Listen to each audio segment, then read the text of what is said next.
Yo, what's going on, Hoops Tribe? It's your girl, Cassie Chantel. Some of y'all call me Coach C. I'm here with your favorite cousin, Deidria one-on-one. Yo, how you feeling, fam?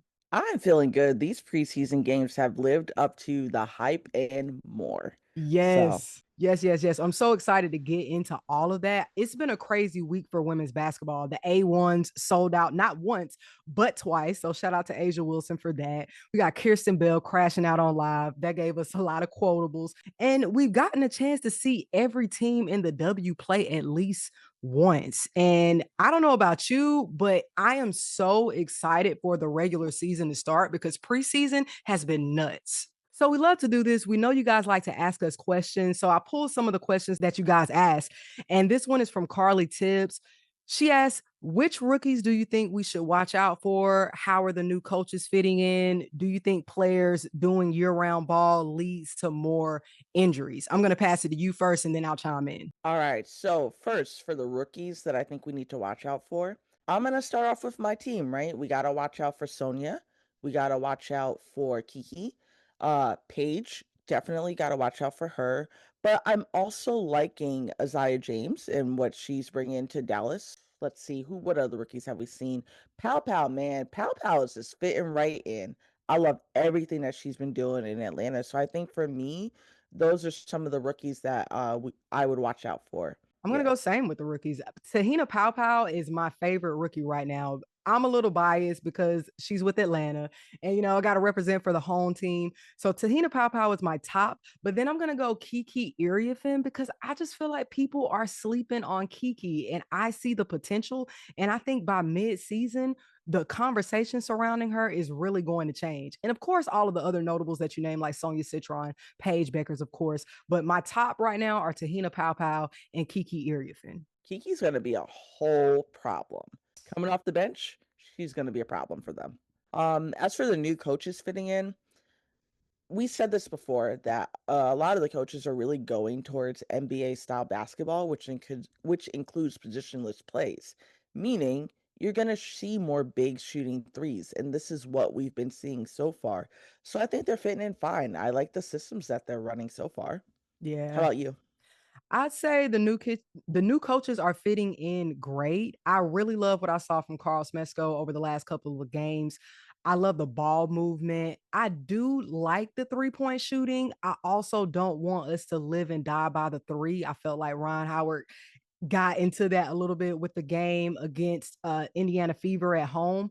So I love it, but I also want us to still stick to the roots of basketball. And then Natalie with the Golden State Valkyries, she looks really well. Even though I was skeptical of her over the Shyanne Sellers moves, I think that Golden State really looks strong coming out and better than what I expected, to be honest. So overall, I'm happy. And Connecticut as well, with their second showing when they finally got Marina Mabry back in the lineup, they look strong. And then they're still not at 100% because we haven't seen Anissa Morrow or Sanaya Rivers yet.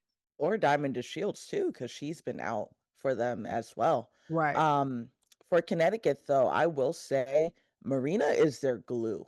And Yeah. it was pretty apparent that she is their glue. And I know we joke around about her a lot, but I'm actually loving the fact that she's embracing being a glue player, being like a strong fixture within their lineup. I think it's going to be good things for her. Absolutely. And All about right. the players playing year-round ball overseas, unrivaled, athletes unlimited, regardless of whatever it is they're playing, I think that that's what they need to be doing because it's very difficult to stay ready if you're only doing one-on-one workouts, if you're only doing weightlifting. I think you have to get that real game feel in the off season to really improve. So I don't think that is leading to any more injuries than it would a person who hadn't played all summer coming into the season. Because I mean, honestly, Caitlin Clark had some tightness going into the season and she hadn't played all year. So it's really the injuries are somewhat inevitable. It's sports. That's what happens. I don't think playing year round is causing any more injuries. Of course, there's that overuse factor because we have to factor in players needing rest.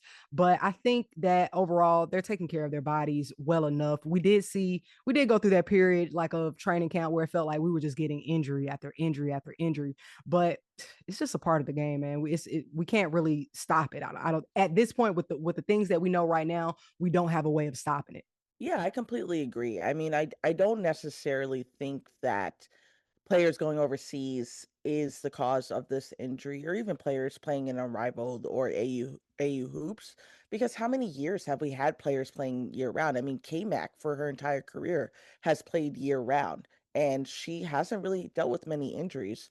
But like you said, you have to do a little bit more in the off season in terms of your strength, your conditioning, your workouts. So, which is why you see people like DB and Enrique who would play 5-on-5 pickup games for parts of the off season just to keep them in shape, keep them going. And I think it is necessary for a lot of them. And to your point, yeah, Caitlin had tightness. Asia ramped herself back up and she's looking mid-season form right now. Exactly. So it's just every athlete is going to be different. Someone else asked about what are our expectations based off team changes and what we've seen them execute so far, and also game rotations and the minutes we're seeing with certain players. I think it's really going to be hard for anyone to judge like coaching style at this point in the season because they're really just getting to know their roster. I don't think right now is a time to panic or really judge anyone too harshly about any coaching decisions. As far as like expectations based off teams, that's also hard to judge at this point in the season because last year the New York Liberty were all over the place in preseason. I think they lost against Chicago last preseason, and we already know what happens. They go on to win the championship. So I think at this point, judging our preseason isn't wise for us to do. Although, I have done it, it's really just for the fun of it. Right now, I'm going to say that my expectations are really high for all of the teams. I think that everyone has a really solid roster. Everyone looks to be developing their game plan, and this is in the preseason. So if we're seeing this high caliber of basketball right now, I have nothing but high expectations for all of the teams moving forward. Yeah, I agree with you. I like to judge the teams based on like the first 5 games of the season. Just to see them work out the kinks, see the different rotations that they're doing. So far with preseason, I think everyone's still just figuring it out, right? There's a constant motion of adding players, taking players away that I think we're not going to get a clear picture until we actually see them get into the routine of playing a few more games. And then Curtis Young asked us roster projections. We'll get into that later and have any of our roster projections change. Who are we impressed by and who's ready to make an impact right now? And I mean, that goes back to our point, well, at least my point about the rookies, Te-Hina PaoPao. You mentioned Isaiah James, Sonia Citron, Kiki Iriafin. All of those are ready to make an impact right now. I'm really impressed with this rookie class, even though going into the draft, I think people were a little underwhelmed with this rookie class because they were comparing it to the hype of last year, which is unfair to do because we did have an unprecedented time with two major stars in Angel Reese and Caitlin Clark. So the hype, the popularity around this draft class was different, but I don't think we lacked in talent at all. Absolutely not. There's a lot of talented people in this draft class that we're seeing make an immediate impact when they go onto the floor. And it's not to say that the ones that have gotten waived weren't talented. They are talented. If you are drafted in this league, you are talented. Right. Which I think is a thing that people kind of get hung up on, right? Is if a player gets waived, they're just like, oh, well, they weren't good enough for this or they weren't good enough for that. No, they're good enough because they got drafted. But it's a learning curve, and it's just about your ability to adjust on the fly, your ability to fit into that system, your ability to pick up things. And I don't know, I try to give them all grace because a lot of these players were used to being role players within their various teams, right? Not everyone was the star or not everyone was the primary option. So I think we're seeing a lot of these players execute their roles and fill new roles that they're being asked to do. Exactly. So you mentioned it already. Let's move right into it. What is the injury report for this week? Player waivers or new signees, if there are any? Yeah, so our injury report really has been updated to Jordan Canada. She suffered a right leg injury during the game against the Mystics. In fact, it happened pretty early in the first quarter. It was the second play of the game, so about 2 minutes in. She was helped up off the court though, and they said they're going to reevaluate her in 2 weeks to see if she can return. We also have a bunch of players that were waived from different teams. But before I go and get into that, let's do the pickups. So far, the Atlanta Dream have picked up Shyanne Sellers, and she played today. And then the Mystics signed Lauren Jensen, who went undrafted as well. For the waivers, and again, this is the Hunger Games. The list is always going to be long. Dallas only waived one other player, which was Aaronette Vonleh. Seattle waived both Jordan Hobbs and Madison Connor. The Dream waived Ashley Jones, Deanna Gatson, Imani Jefferson, and Maria Gakding, which I was actually surprised about Maria, but we'll get more into that when we talk about the game. The Lynx have waived Kiera Leslie, Kristen Williams, Diamond Johnson, Cameron Taylor, Asia Petty, Delia Daniels, and Anna Macaret. The Fever waived Bree Hall, Jillian Allen, and Yvonne Ejim. The Mystics waived JoJo Lacey and Morgan Jones. The Sun waived Caitlin Bickle and Camilla B. The Mercury waived Shyla Heel, and Vegas waived Queen Egbo and Harmony Turner. Wow, that's a lot. Yeah. So I know that people, one of the favorites out of the players that were waived was Bree Hall. And I just want everyone to relax just a bit because we've seen this before. Players get waived and they get picked up later on in the season when there's an injury or, just when teams need to add another piece. So all of these players, whether it's Bree Hall or not, have another chance or may have another chance later on in the season. I'm wishing all of them the best because, like you said, if you're getting drafted or if you're getting the opportunity in the W, you absolutely have the potential. That brings me to Shyanne Sellers, who was picked up by Atlanta after being waived by the Valkyrie. After the performance against the Indiana Fever, I saw a lot of chatter online about, I'm sorry, Natalie, for, prejudging or, not trusting your coaching opinion. And I know that I was one of those people that was like I was side eyeing her because this is a second round draft pick, and then you say that she doesn't fit. What I noticed from the Atlanta game is just slow in some movements. It looked like she was unsure of herself at times. Yep. Like we literally saw her glitch in real time. Like, should I pass it? Should I shoot it? Should I pass it? Should I shoot it? She did that in a matter of like 2 seconds of holding the ball. And 2 seconds in a basketball game, holding the ball doesn't sound like a lot, but it is a lot when you're playing such a fast-paced game. So what I'm seeing is that she hasn't caught up to the speed of the game. And a lot of that could be mental.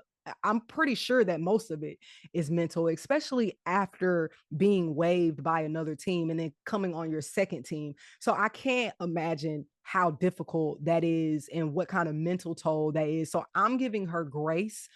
I don't know if Carl is going to do the same.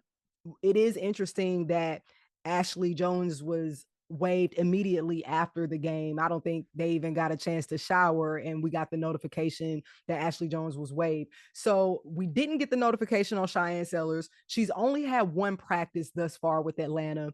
I don't know if we get more time. The regular season starts on the 16th. That's next week. So we'll see later on in the week if he wants to give her a couple of more practices to see how she gels. But what are your thoughts on Cheyenne? Yeah, I mean, I agree with you. She was slow to get to the other side of the court. Her decision making wasn't there. I will say that she was aggressive trying to grab boards, right, and trying to dish out. I wish that she would have just taken the shot, regardless of if she thought it was going to go in or not. I wish that she would have taken the shot because I think sometimes showing the confidence to shoot, especially in a situation where you may have a good shot, is worth it. It's worth it to show the coach that you're not going to hesitate when you're open. I hope that he does give her a couple more practices to see how she looks. Because, I mean, let's be real, we're gonna get all these final rosters by Thursday the 15th, so there's not that much time for her. At the same time, though, it may be worth it that she goes overseas for a little bit, Yeah. develops there, plays there, and then comes back for next year. I mean, we got 2 more expansion teams, drafting in right in December of 2025, so I think she's got a good shot there. I Yeah. would love to see her come back on a hardship at some point just to show that she's worked and improved on things.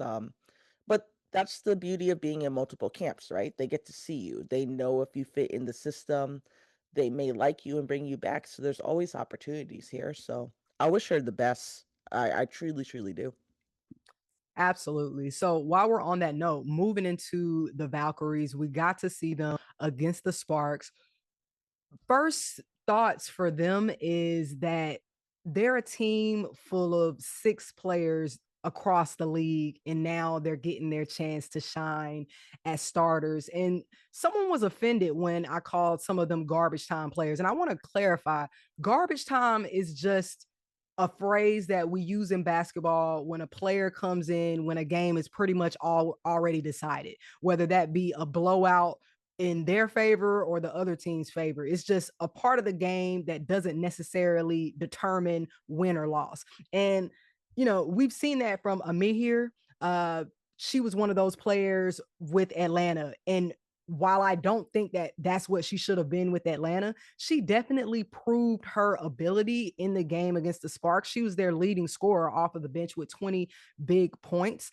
I can see that Tiffany Hayes really wants to be that go-to player, or at least that's what it showed to me, because she took a lot of shots. And I don't know if that was to their detriment or not.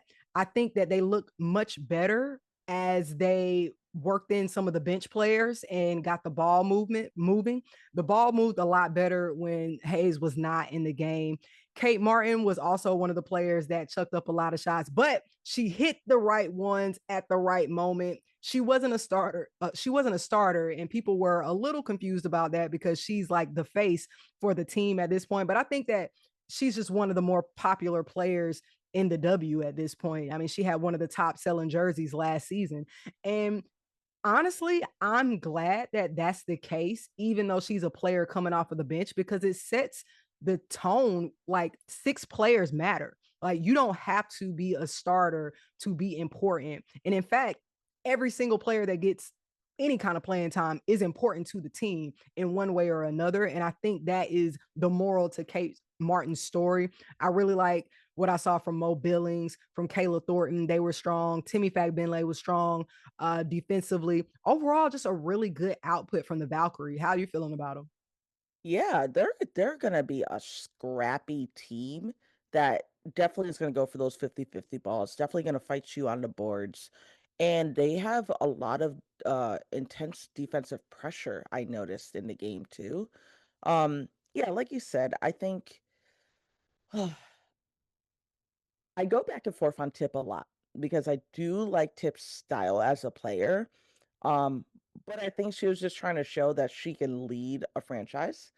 And a lot of those shots driving into a full paint, I didn't necessarily think were smart, but I think she was just trying to set the tone, right, of how she plays, what to expect from her.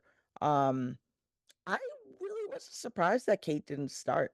I think I might be in the minority of that.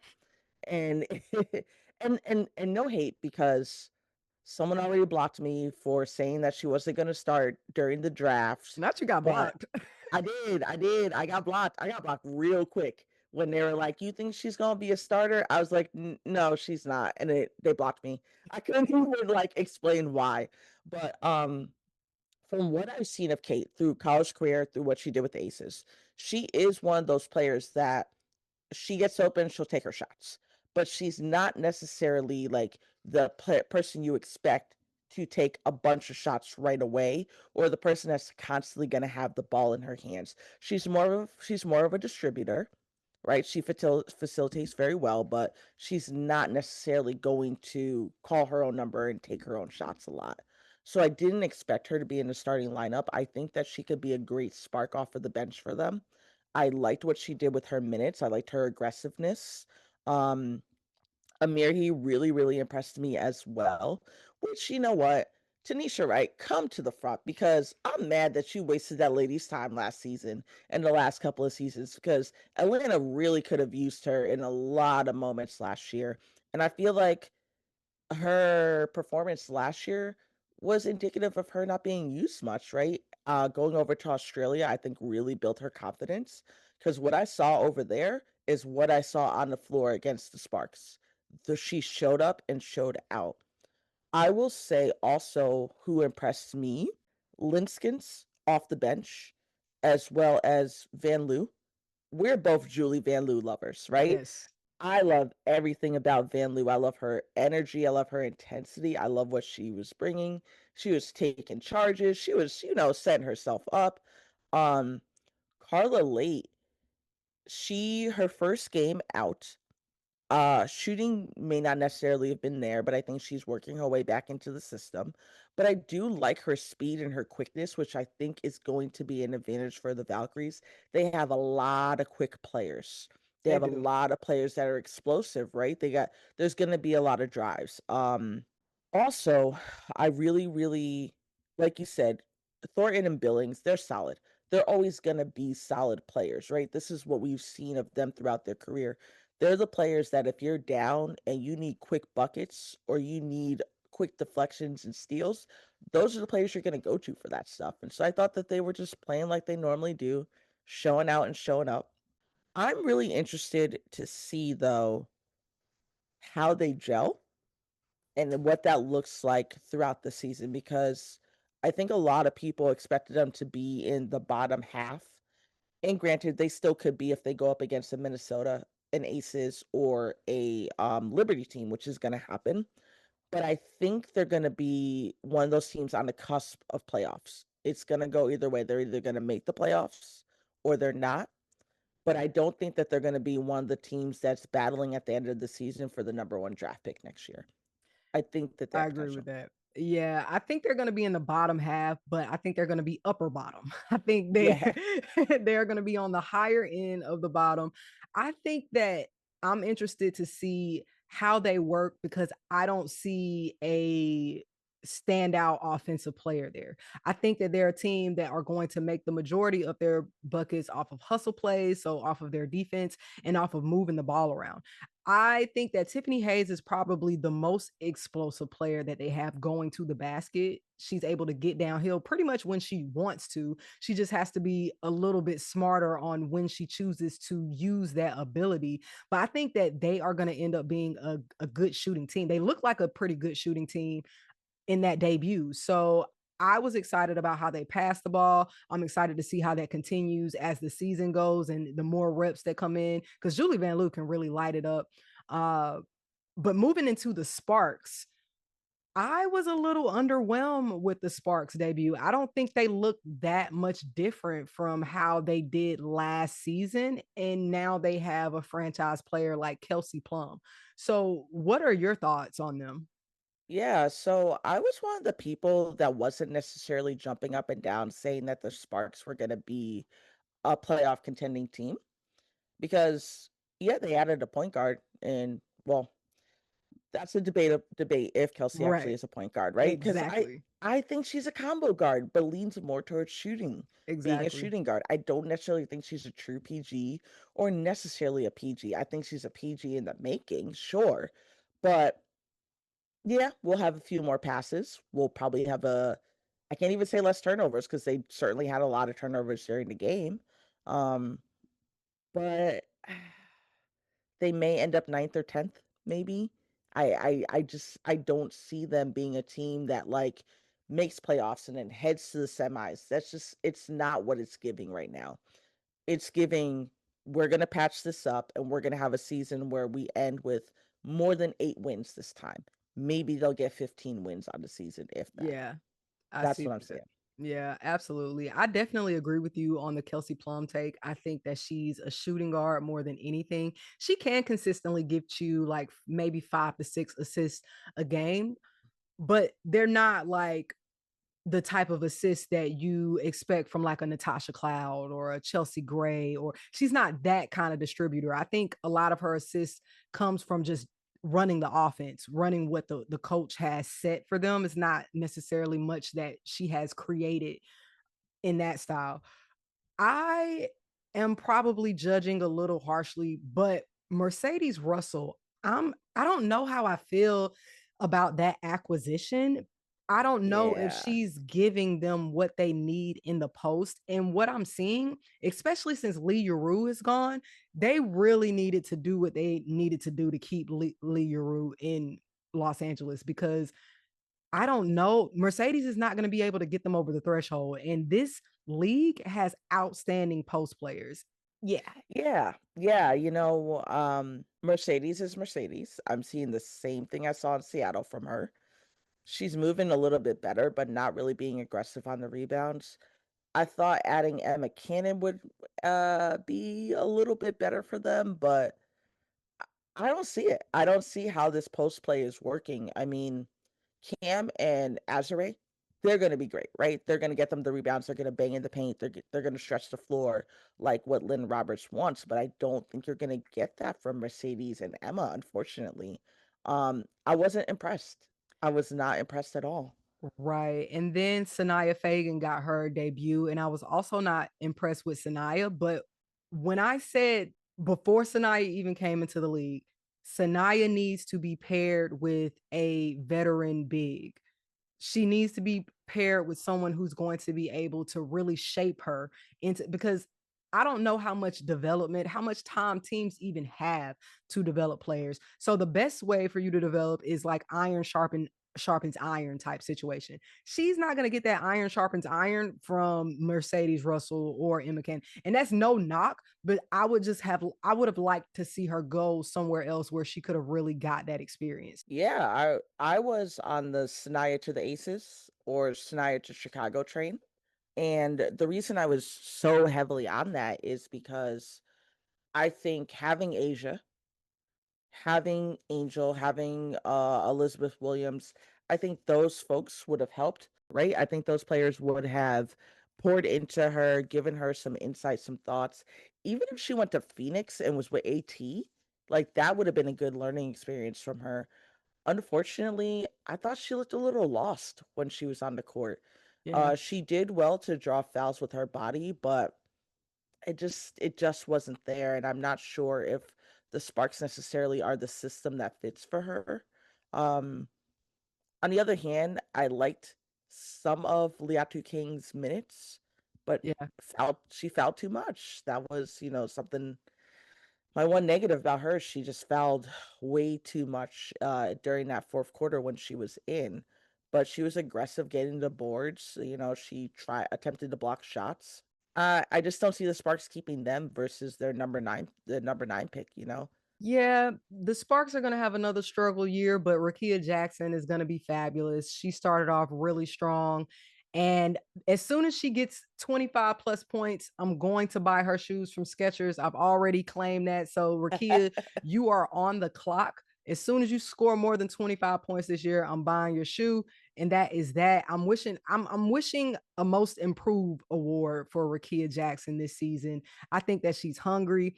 And if she was able to score like 15 in one half and then she didn't really play too much in the second half, there's no telling what she's going to be able to do when they fully unleash and have her playing the big minutes that we're going to expect her to play this season. Ray Burrell went 0 for 4, which, Oof. sometimes Ray can do that. Sometimes I feel like she wants it so much and she doesn't really let it come to her. And sometimes it's just like when you force it, it just doesn't happen. So I look forward to seeing Ray just become comfortable and really, do what she can do, because we already seen it in Unrivaled. Yeah, I agree. I think, Ray's biggest thing is slowing herself down, right? She's got so much speed that sometimes that takes her out of her finishes, and her body kind of goes way before she can get her shot up. So I'd like to see her work on slowing it down a little bit, but Ray can be a great player. She just has to work on her finishes a little bit, work on the little things that are kind of holding her back at the moment. But I do think that she has the potential to have a really good season. And I'm hoping that for her, wishing that for her, because I'm one of those people that wanted Ray Burrell in the starting lineup. I thought that her play at the end of last season kind of showed that she had improved, and that was like her trajectory. But then there's some moments in Unrivaled where she went back to her old self of just her body was wild and out of control And you and can not see it in her really. face. You can see it all Yeah. over her face. Like when she's upset or when she's like focused, or I don't even know if she's upset or if that's just her serious face. Like I'm in that mode. But it's like when she has that face, sometimes her play looks out of control. So I want her to get a handle on her emotions. I think that that's really what's taking her out of it. Yeah, absolutely. I fully and completely agree with you on that. Um Also though, like I really, really want the Sparks to do well. I really do. They were the team that I kind of fell in love with last season because they had a lot of heart. Um, but Hamby looks good. Hamby looked good in Unrivaled, and I think Hamby looked good for the most part in this preseason game. She did get the technical, which is something that she's going to work on. Everyone's got to work on of not letting certain calls and things take them out of the game per se. But yeah, we'll see. We'll see.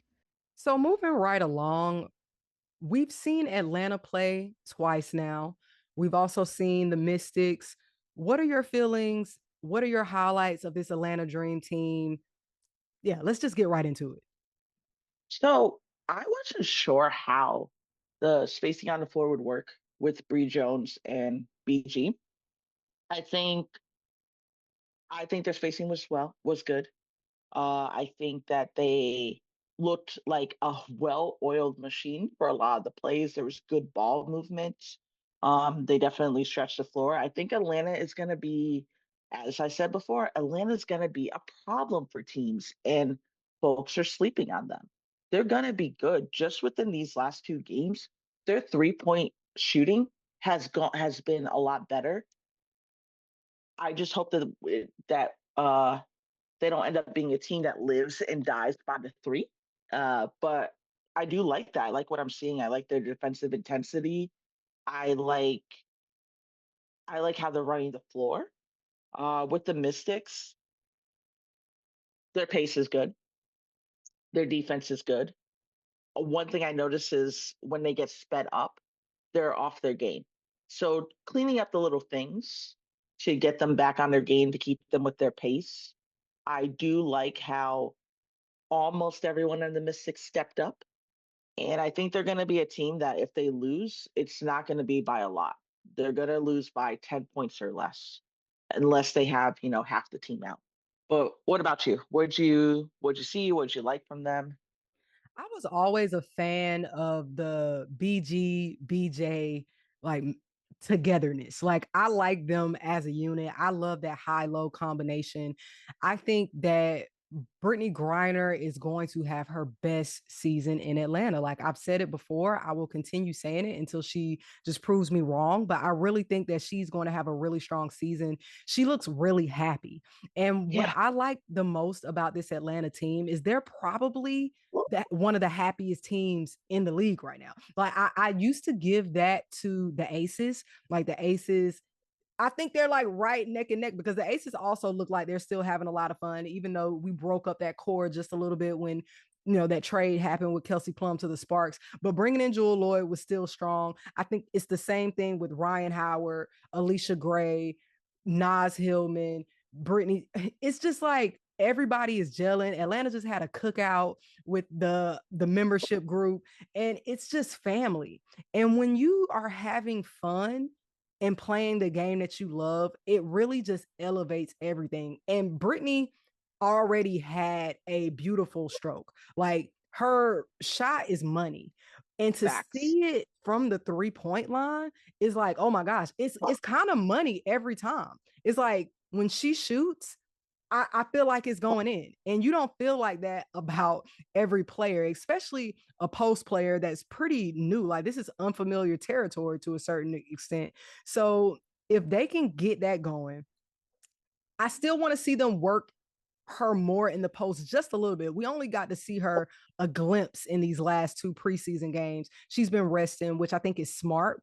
I think that Carl Smesco, to me, I'm trusting him as a coach. I was already sold. Like I watched a really long interview that he had. I can't even remember the name of the podcast where he was just talking hoops and talking his game plan and how he had the historic run at his college with the 3-point shooting. They had one of the highest 3-point shooting teams in like the NCAA, how he was able to accomplish that. His whole basketball MO. So to see that translate, it's like I'm seeing it translate in real time. I'm seeing him be able to execute what he believes in.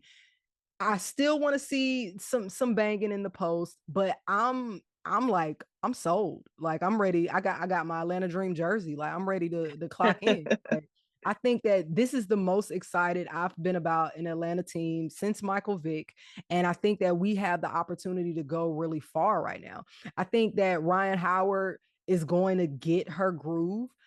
I want to see her because she can really get to the paint when she wants to. I think that she has to work on also being consistent on the defensive end because she plays defense really well when she really wants to. Like we saw a glimpse of that in the Caitlin Clark matchup when she was able to get that steal as soon as she turned it on.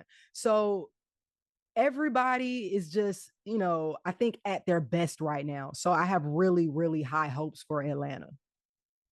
Yeah, I mean, you hit it on the head, right? When you're playing with joy, and when a team is playing with joy, that's when a team plays free. And I think I saw a lot of that in, when they were playing against them. And I was actually a few rows back behind the bench too. And Carl, like when he's talking to them, he has their full attention. Even the ones that weren't involved in the play at the time, he had their full attention during the game. And I think for a new coach to have so much buy-in so early, that bodes well for the season, in my opinion. So you were at the Mystics versus Atlanta game when the Mystics played them at home. Yes, I was. Oh, what was that like? Oh, it was so much fun. It was so much fun being at the game because it was a kids day event. So there was a lot of field trips, a lot of little kids screaming and yelling, doing their thing, cheering. But it was nice. The energy was great. Just seeing the Dream bench, how they were getting involved in things. Seeing the Mystics bench and how they were getting involved as well, seeing both coaches talking to their teams, encouraging the players, which I'm always a big fan of a coach that knows when to encourage a player and knows when to push a player, right? Because we all learn different and we all have different things that motivate us in different ways. Um, and I think for so much of the young talent in the league, because sometimes we forget the average age on most of these rosters is 24 and 25. So they need someone who's gonna have that gentle, caring, but stern like approach with them. And I really liked that. I really liked what he was doing. I liked how he would individually talk to his players and listen to his players. Um, but yeah, I was on my feet dancing the entire game. Y'all have a great DJ out there in DC. I can't wait. I will be out in DC for the home opener of the regular season. I hope to see some of you guys on the rooftop for the after party. That's going to be a really Yeah. good time. We're going to do a live podcast there. Deidre, you're going to join me, right? You're going to be there, right? Yeah, I'm gonna be there. I already got texted my passport, so I'm excited. Yes. And so the Mystics to me, the guard situation is one of the most concerning things that I have for the Mystic team because I don't think that there is a true distributor there.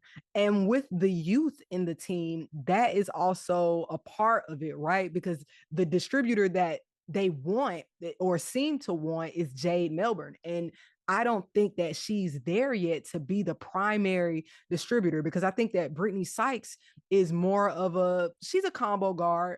She's to me more of a shooting guard. She can be ball dominant. She can go get buckets whenever she wants to, but I want her to have a little less duty when it comes to running the offense so she can be a little more free in her game. And that will just open her up a lot more if there's a primary ball handler that can really get the offense started and distributed. So someone has to step up there. I don't know if they're going to be able to pull that person out of free agency because they did sign a new guard that I think that they're still looking for. It looks like they're actively looking for. Who was the new guard that they signed on? They signed Lauren Jensen out of Cretan. And so So, do you know much about her?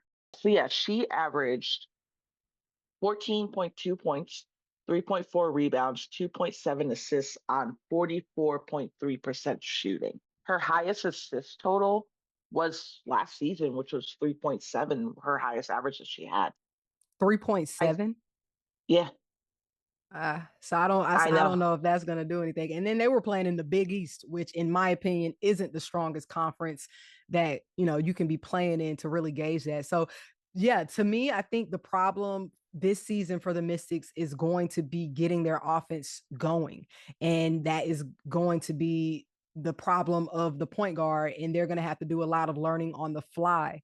And I'm excited to see it though, because I think this gives space for a Sonia Citron to step up because honestly, she has the ability to do it. She just has to gain the experience and then gain the Exactly. confidence on top of that. So it's a lot Yeah. of space for it. And this is a very young team, but it's just going to be a lot of tough lessons.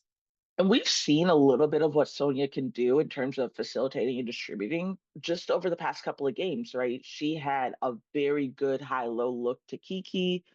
She did a couple of hockey assists, which is for those that may not know, it's the pass before the pass that counts for an assist.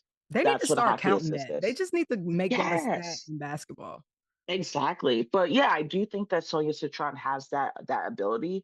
I was actually a little bit surprised to see that they put Shug Sutton on the floor with Zay Green or Lucy Olson. And Zay Green and Lucy Olson both have the ability to distribute. I mean, in fact, the last game, Zay ended with, I believe, 3 or 4 assists. So we have the talent there. It's just about them being comfortable, right? And them actually stepping up and doing it. And I'm not seeing that from any of the secondary units or any of the secondary guards that we have, which is the same issue we had last season. But, Yeah. So, with that said, do we have any changes in the roster predictions? We did talk about last episode about who we anticipated the teams cutting. I know for Atlanta right now, if Sports Track is accurate, they have 145K or around that in cap space, which means that they can sign on two rooks or two camp contracts or 1 and 1. So for me, with that said, I think that Te-Hina PaoPao is a no-brainer, right? I think that she absolutely proved herself, especially in the matchup. I think in both preseason matchups, she looked ready. Like, even though she didn't get the same amount of time in that Mystics matchup that she did in the Indiana Fever matchup, the Indiana Fever one is her unleashed. And I want to bring up, because we talked about this, well, I specifically talked about this during the NCAA season back in January, because Dawn Staley made a statement during an interview that she said that she doesn't believe that any of the players on her team right now could go to the WNBA and start. At that time, it was January 18th. I remember I made the video on January 18th and I said, I think that Te-Hina PaoPao can go into the WNBA and start. It just depended on what team she went to. Now, she has not started yet in Atlanta. Let's be clear, she has not started yet. But today, in that Indiana Fever matchup, she played a better game than Shatori Walker Kimbrough. And that's who she subbed into the game for. And she ended up playing significant minutes, and she ended up being their leading scorer. The offense was at its best when she was running it. She looks pro ready right now. So I just want to say I called it. And I know the South Carolina fans are going to say, oh, well, Dawn Staley was just saying that to be reverse psychology or whatever, whatever. I don't care what y'all think. I said it, and she didn't need no reverse psychology. She already had it back then. So I I stand on what I can't. said. So with I that said, can't. with that said, Te-Hina PaoPao is making the roster. I really don't know if I don't really know if anyone else does. Maybe they keep that remaining cap space that they have and wait to see, what else happens. So with Atlanta, I'm just sticking with Te-Hina. I'm not signing anyone else. What about you? Yeah, I think Pow Pow's a lock, right? And as you said, she did look better than SWK. I mean, hell, I'll say it. She looked better than SWK in both games. Both games, she looked better than her. And I said after the Mystics game, Pow Pow looked comfortable running the point out there. Like, Pow Pow looked like she had at least a year and a half under her belt running out there with everyone playing along. And Mm-hmm. I'm excited for her. I love that for her. I think Atlanta is a good fit. I said Atlanta was going to be a good fit, especially with Carl's system and how he likes to run things. Um, so I think definitely her. I want Maya Caldwell back, but Maya hasn't been showing me the Maya that showed up to AU hoops in the last couple of games. Mm-mm. So I think, I think she's on the bubble again. And if we recall last year, she was cut from Atlanta, or no, cut from another team, then signed to Atlanta for a training camp contract and made it. Um, I don't know. I think that's my roster. I'm agreeing with you with the roster prediction that it's just going to be Pow Pow right now that definitely earned her spot. Uh, with the Mystics, yeah, we're cutting people. We're cutting quite a few people. We are the second units have not looked great in the third and fourth quarters. Unfortunately, there's been a lot of getting stuck on plays, a lot of running the shot clock out because we don't know. Do we pass? Do we shoot? When am I supposed to cut? I've noticed a lot of that. The only two that have really been standing out from that bench unit to me has been Lucy and Zay, but we're gonna need to cut another guard. Lucy We or Zay? Lucy or Zay? Who? One of the two. It's gonna be one of them, right? And right now I'm leaning more towards cutting Zay because and the reason being I love Zay. So please, please, Alabama fans, do not come for me. I do adore her in her game, but I don't think she has been aggressive with her cuts as Lucy has. I don't think that Lucy has this thing where if someone falls behind on defense or leaves their player for whatever reason, which I saw that several times during the game.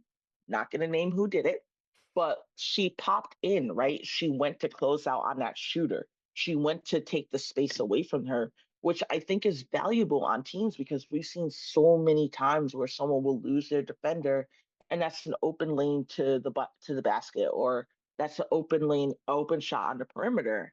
So I feel like closing in on that is a type of person that we need. So that's why I think it's going to be Zay, unfortunately. But with Lauren coming in, it might be both of them. But Mm-hmm. I would go with Lucy. I think she could be a good backup PG for that second unit. Because I'm foreseeing that they're going to move Jade into the starting lineup as the starting PG. Yeah. I think they're all in on her, and I think that's what's going to happen. Yeah. Um, yeah, yeah, I I think so. agree. Oh, and Kiki's I'm gonna say it right now. Kiki ain't going nowhere. So for anyone who thinks that that's gonna happen, People it's think that. not. People think that Kiki is gonna be waived. Kiki's not gonna be waived. Kiki was literally our second best shooter off the bench last game. Second best. And the person who was in first only had a 1% more of their shooting percentage than Kiki did. So, and that's because they took two shots versus Kiki's four. So she's not going anywhere. Stop saying that she is, y'all. It ain't happening. I can't believe that that's even a conversation. So, Like, so moving into Chicago and what we saw in the Chicago and the Minnesota game, I think that Chicago is looking a lot better as they continue to find their way. I really love Courtney Vandersloot and Camila Cardoso and Angel Reese connection. I think Courtney Vandersloot is going to end up being one of the highest percentage assist players in the W this season because of that. I'm really starting to see Tyler Marsh's vision come to life with the offense and on the defensive end. I think they looked a lot tighter defensively against Minnesota. So Minnesota, it's hard to really gauge them because they were without Kayla McBride, and because they were also one of those teams in the preseason last year that didn't look great. They were kind of like the New York Liberty, like they didn't start off the season super strong, but then they ended up being top 2 team. So it's really hard to say. I don't think Fee really was in the game during that showing, and Cheryl Reeve obviously saw it. She didn't get a lot of playing time. She sat her early in the second, and then she only played a little bit more. I think she had 17 minutes overall in that game. So she didn't play a lot. I don't know what was going on there, but I'm not worried. Fee is like top 3 players in the league right now. So I expect Minnesota. People are doubting Minnesota, though. I've seen a lot of chatter like people are saying, well, I don't know if Minnesota is going to come back and be as strong as they were. I don't think they're going to come back with a chip on their shoulder. I think other teams have made progressions and they haven't really made any progressions. I don't know what those people are talking about. I don't know what those people are seeing. I still stand behind Carly Samuelson being a very strong pickup for this team. I think that they didn't need to add a lot because they already had what they needed. They just needed to fine tune some things. I think that Natisha Heideman is going to come back and be stronger. I really liked her in that starting lineup. Like, even I forgot for a second that Kayla McBride is actually supposed to be there because I really like what I saw from Natisha Heideman. So I don't think that Minnesota needed to really do much more. They just need to get better with the core that they have. And I think that that's what they're going to do. And I think adding Carly Samuelson was strong. And then they also added some international players. We got to see Alyssa Peely a little bit. So yeah, what are you? How do you see Minnesota and Chicago in that showing? Yeah, I mean, Minnesota hasn't had a strong preseason in years. They never have a strong preseason, but they come out strong during the season, which is what matters. Also, Minnesota's returning the most players, I believe, out of any franchise at the moment. So they are already bonded, right? They're already gelling. They just have to incorporate the new people. Fee did not do so well, but we all know historically, whenever Fee is up against Angel, that she does not do well because of the defense there. And Letitia Heidemann, I agree with you. I thought she looked really good. She looked really strong. She even looked a little bit faster than compared to Unrivaled with a lot of her drives and what she was doing. I liked what I saw from Miriam Boden out of Yes, France. I yes. really enjoyed seeing her, and I think that she's going to be a huge, huge asset off the bench to help with Fee and Land's minutes. Um, I like Chicago a lot. I have been a Sky fan. I have been rooting for the Sky, and I really enjoyed what Tyler has put together so far and what Tyler's doing. And also, the players are getting comfortable. They're getting a lot more comfortable within the system and working. What did I say last podcast? Ariel Atkins needs to not be passive, right? What did she do this time? She was banging the boards. She was screaming. She was causing deflections. She was doing all of the things that made me fall in love with her game and why I'm such a proponent of her as a player. I knew that adding her was going to be good for Chicago. Adding Kia Nurse was going to be good for Chicago. Harley Samuelson, people sleep on her way too much, but she was our second leading scorer of the Mystics last season. Harley kept us in games last season. Like, Harley is a bucket. People weren't watching. Harley, you need to watch the games. Watch the games. Carly is good at everything that she does, which is why Cheryl traded for her because she knew that they needed someone who's going to provide that offensive consistency. Alyssa Peely, I'm excited for her. I wasn't sure if she was, gonna make the full roster because of how they want to build the bench against around Diamond Miller, but I think Peely's gonna be a good asset. She's gonna fill that void that Maisha Hines Allen filled coming off the bench last season. That's gonna be Peely, but Peely's gonna be banging more. She's going to be more aggressive. I've already seen that within this game that they just played. And she's a So pure I'm shooter. excited. She's a pure shooter. Yes. And people forget that. They just have so many pieces. And I'm glad you brought up Miriam because I had her name escaped me, but that was the international player that I was thinking of. She is going to be a problem. I really loved what I saw from her. She plays like a forward, but she's listed as their center. But I think Yeah. that she's really versatile. And that's where the game is going. And that's what we're seeing a lot of with with the W this season. We're seeing a lot of the future, and I'm really excited about that. So we got to see a glimpse of the New York Liberty. And just really quickly, like, how do you feel Mhm. about New York coming back? Because honestly, I'm a little scared. They have too many weapons. Yeah, yeah. So biggest problem last season, the Liberty's bench was three players. Yes, there were other players on there, but there were three players that stood out for the Liberty bench last season. One of those players got traded, right? And that was KT. I think they have a bench this season. I think Cloud definitely picked up where Sloot left off in terms of distributing and being a good PG. And that chemistry that she built with Sabrina during Unrivaled, we're going to see more of that playing out. Marine Johannes, or as someone said, the welcome to the wizarding world of Marine Johannes, because she is the wizard. I'm sorry, 1 foot 3 point shooters, I'm sick three of point her. shots, I'm over 1 foot her. Ban it. fade, faded, 1 foot fades. Yup, new fans, you are about to be in for the Marine Johannes experience this season. Beck Gardner, yeah, she was a little slow running back and forth, but she was in there. She was doing her thing, and I have been so excited for her to make her return. I think those two are strong, solid bench pieces. The second years, Davis and Sherrod, forget it. Forget it. They are gonna be a whole problem as well. This team is a team that could repeat, I fear. And I hate to say it Yeah, because I am consistently rooting against them, but it's hard to root against them when they're so good. Like, I right. honestly wish that I could like them, but I can't like them right now because I'm still holding a grudge because they left those Timberlands on the Aces court, and I will not forgive them for the entirety of the season. I need a year to get over it. Okay. Not the Tims, not the Tims. Not the tip. You're Nescu. And I'm in for like a really, I think that Sabrina is gonna have a really strong season, even Yeah, though they're without Leonie Fibic, who's overseas recovering from surgery. I think that they are still a strong team. And Leonie Fibic was that X factor for them last season.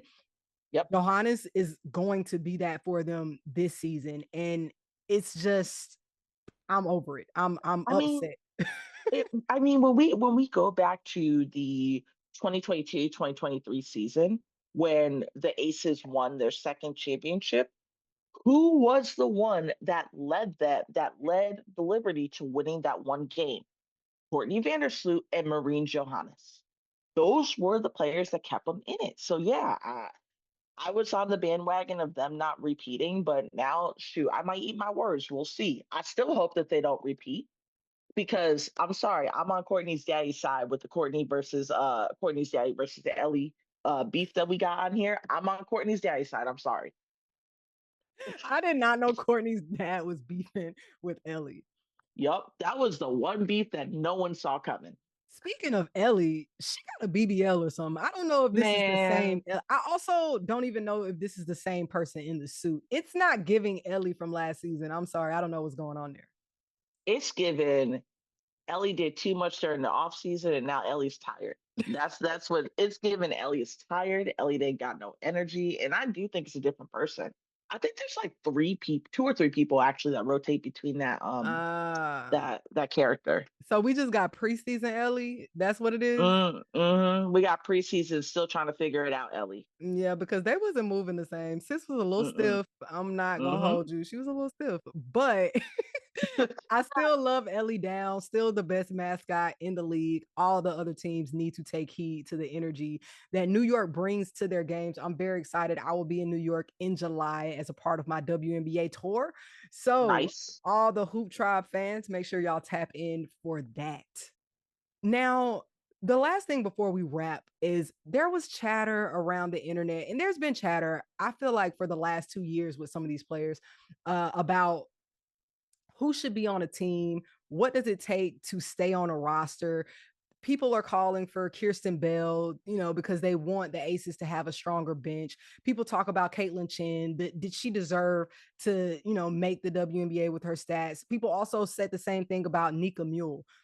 Do you think that there are personality hires in the W? Do you think the players that I mentioned are worthy of being in the W? Just what's your quick take? Yeah, I mean, I think I think there are personality hires, yes. However, I don't think they start off that way. I think they generally start off as people who they think can contribute to the roster, can affect the roster, or can affect the play. With Kirsten Bell, her first year was a great year, but then she suffered from injuries, or Becky didn't trust her decision making a lot. So I think that factors into it. Nika and Caitlin are more so what I would consider pure point guards, right? They're gonna look to pass first versus shooting and creating for themselves. But even Nika and Caitlin, I'm not sure of their staying power within the league. I think there has to be a lot of improvement for that to happen. Um, we can't have guaranteed contracts until we have roster expansions. And I know that even if we expand rosters, the same 7 or 8 players are going to get played. But I think my argument for roster expansions is to have that developmental piece for a lot of the rookies and a developmental piece for a lot of the players, which maybe they're not on that team next year, but they'll be picked up for another camp. Um, I don't know, or just can we get a G League? Can we get something to develop more players? Um, I don't know. There's a lot of different things I want to see and I want change to help them, but also as a new rookie coming in, what did they say? Get your conditioning up and be willing to learn any and everything. So I think the onus also goes on the rookies too, right? You have to be willing to learn things. You can't just come in here thinking, oh, I was the best person on my team in college, so I'm going to be the best person on this team. It's going to translate right away. You have to be willing to be adaptable and moldable. I agree with all of that. I also want to say that I believe that Caitlin Chen, Nika Mule, and Kirsten Bell are WNBA players.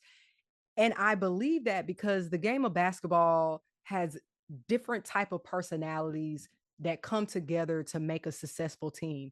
And you can't always have every single person on the team be this high caliber player that really wants to score, that is just overly talented. Really, you don't see that much. You see that on the teams like the Aces and the New York Liberty, but there are very strong teams in the league that don't have every single person that's in that starting lineup like just this high end caliber player. So I think, Yeah, like you said, like Nika and Caitlin are pure point guards.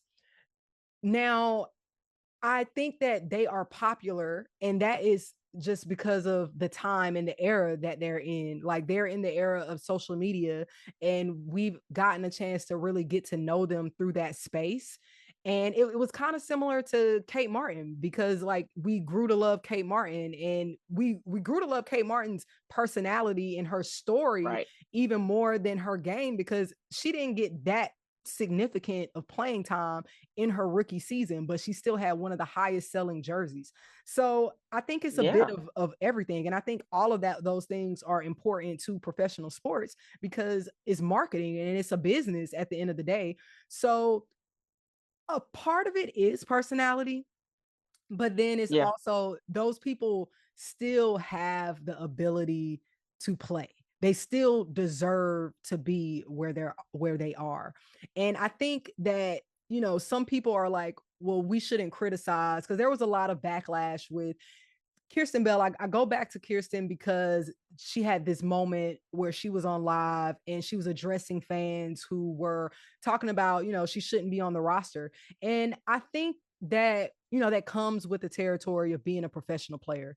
I think yeah, that, that's going to happen. But right. fans also have to be mindful that these people are people. And like, just because, she crashed, like has the right to crash out. I feel like, people expect to just be able to say anything they want to people that are Yeah. of a certain stature. They do it to me. People comment on my videos and think I'm not going to respond back, but I absolutely will. I don't care how many followers you think that I have or how many views you think. I'm going to comment back to you. She clapping back. Yeah, yeah. So she's clapping back. Kristen Bell deserved to clap back. I think that fans just need to be mindful, and she can use her platform as she wants to. But I absolutely think that she deserves to be in the league. Obviously, Becky Hammond, think that she also deserves to be in the league. So I'm standing up for my stud sister. I'm holding all of us down, us masculine presenting women. We gotta stick together. So I'm sticking. I Yeah. stick beside her. And you know what? Here's the thing also. I think we have to give these players grace, right? KB lost her dad and she was injured. There's a lot of things that are going around behind the scenes with these players. Yes, we can criticize them, but don't tag them. Don't go to their pages and spew whatever you want to spew to them, because at the end of the day, they're human beings just like we are, and they Exactly. go through things. We are required to show up to our jobs and perform however, what's expected of us while we're still going through things, and they are too. And we got to show a little bit of grace, especially considering last season and how that messed with a lot of people mentally. Like, if it messed with us as fans mentally, imagine how it messed with the players being yelled at, screamed at, told that, they ain't shit or they don't belong here when they absolutely do belong. They wouldn't be in this league for as long as they have been if they didn't belong. Let's be real. 100% of us, and I'm going to say 100% of us, because even the ones that are athletic and conditioned, we can't do what they did. We can't bang around with them, right? And I think that that's what we have to consider, that if it was us out there, a lot of us would get cut the first day of training camp. All right? A lot of us would get cut then. Maybe some of us would last 5 games and get cut, but like, we got to look at it that way. We got to look at how they're doing things. And she deserves the right to crash out. Everyone deserves the right to crash out. Shit. I remember BG crashing out on people last year when she got ejected from the game. I was rolling at her crash out because it makes me laugh. But, everyone deserves that. We're humans. We're going to have emotions. I think let's extend them some grace, guys. Let's extend them some grace. Let's see what happens for the season. I want KB to have a good season. I want rookie year KB to show up and show out. And, I'm hoping that for her. I truly am. Right. And if you're hoping that, if you're listening to this and you're hoping that for her, I can promise you, telling her that she sucks or telling her that she doesn't belong is not going to increase her performance. You're not helping. All right. You're not Yeah, helping. exactly. Well, I appreciate everybody every single week that tunes into this. We really appreciate your questions. We really appreciate your feedback. So make sure you're commenting, you're liking, you're sharing. If you have questions for next week's episode, if you want us to hit a specific topic, let us hear about it. Even if you didn't like something in this, let us hear about it. I like to hear it all. As always, thank you, thank you, thank you. And let's talk hoops.